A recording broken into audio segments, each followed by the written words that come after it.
And I'm just going to talk a little bit about my bike, some things that happened, and things I just could have done and prepared for to keep bad things from happening. And most notably, a kickstand pad. I went on one campsite, and even where you were like supposed to park, it was just hard gravel and like compact dirt.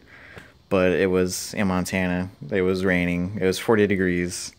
And I was like, I'm gonna park next to my tent just so I can keep an eye on it. And it was the same like gravel dirt stuff. And when I set it down, I wiggled it a little bit, and it seemed okay. It wasn't moving anywhere, so I was like, nah, it'll be fine. Don't worry about it. Anywho, I go to sleep. 5 hours later, I wake up to a ka-thunk, and I look outside, and a bike's tipped over, and I'm like, oh no. And what happened was it fell over. I got a few scratches over here, and that's nothing big. But then the clutch lever broke off right about here. I could get like one finger on it, and it's pretty tough to pull in, and even like really tough to hold it.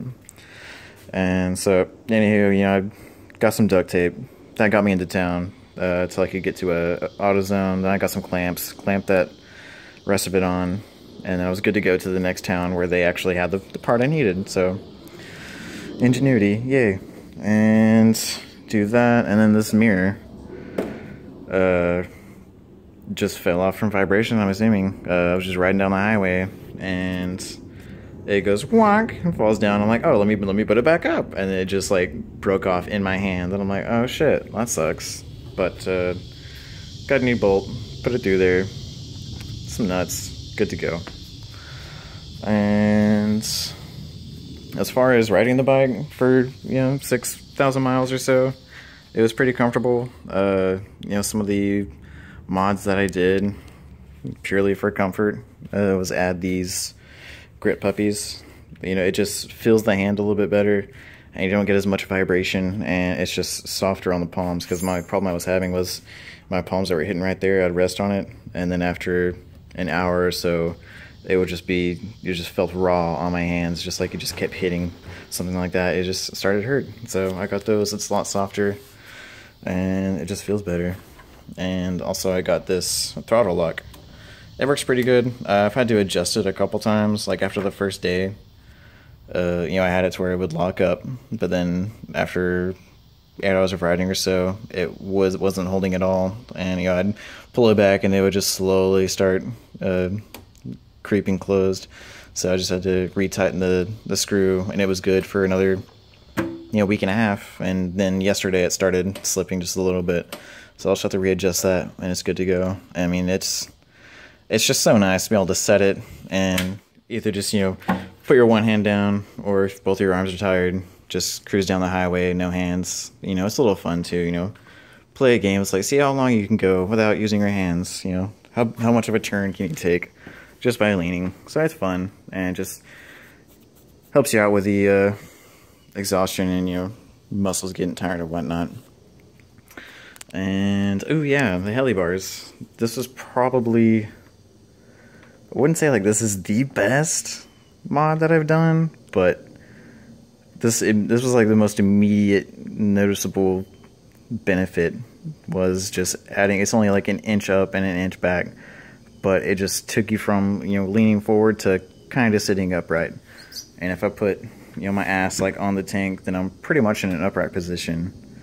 So those were really good. And if you're going to do any sort of long distance riding, you want to be in like as much of an upright position as possible, because that's just going to help your back out, especially like your upper back and your lower back, and it's just so much better.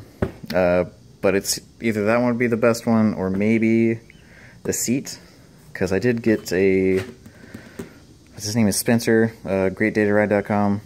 You send your seat into him, he puts some new like super cord gel type shit in there, and this took me from being able to go after 4 hours on the stock seat, my ass was in pain. Like, I was hurting. Like, I wanted to just get off the motorcycle.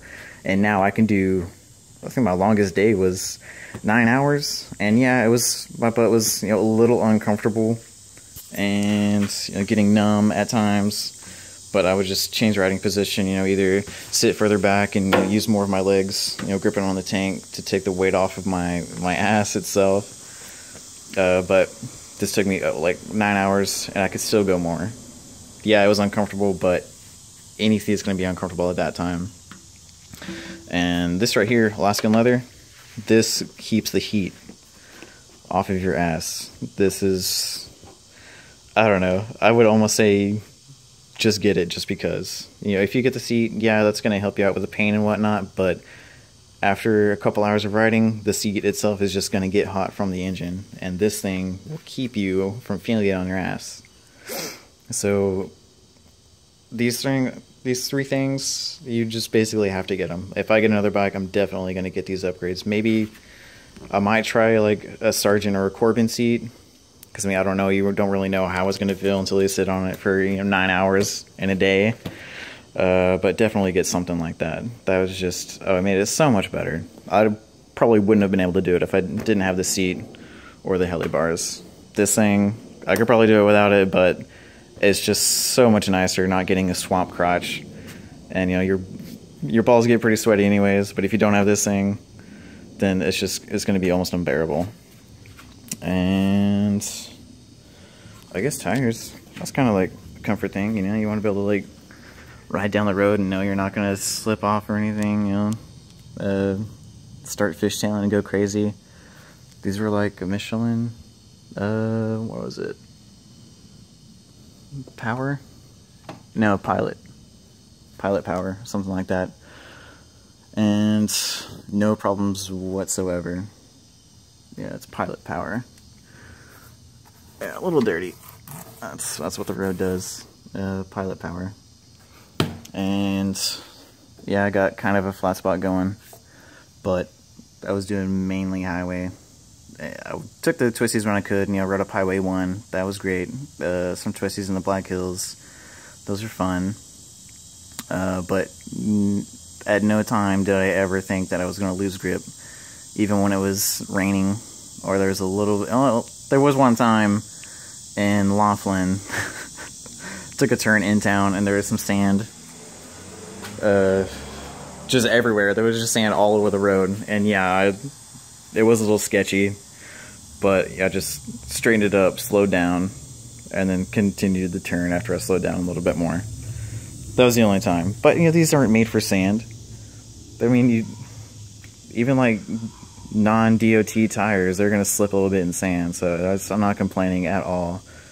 But yeah, I got those on the back and in the front, and they're still doing pretty good. I mean, this has been, I got these right before I left, so that's 6,000 miles of wear, and they're still looking pretty good. I mean, yeah, the center, a little bit, but I'll probably get, I don't know, 10,000 or so. Hopefully. That's what I've read, and that looks like that's what's going to happen. And the front, it's hardly any wear at all. Yeah, I might have done a couple burnouts, so the back's a little bit more worn. As for the windshield, this thing has been fucking awesome. Yeah, there's a shit ton of bugs. I was going to see how dirty I could get it. And it's looking pretty gnarly. Without this thing, like with the stock one, the air hits me right in the chest, and once you get going highway speeds, that just wears you down. That's just like somebody pushing you all day long, and that's just no fun. With this thing, it hits me right at my eye level, so I do get some air going into my helmet and whatnot. You know, it cools you down, feels good, and it keeps the bugs off you, or birds that try to fly too low and hit you in the head.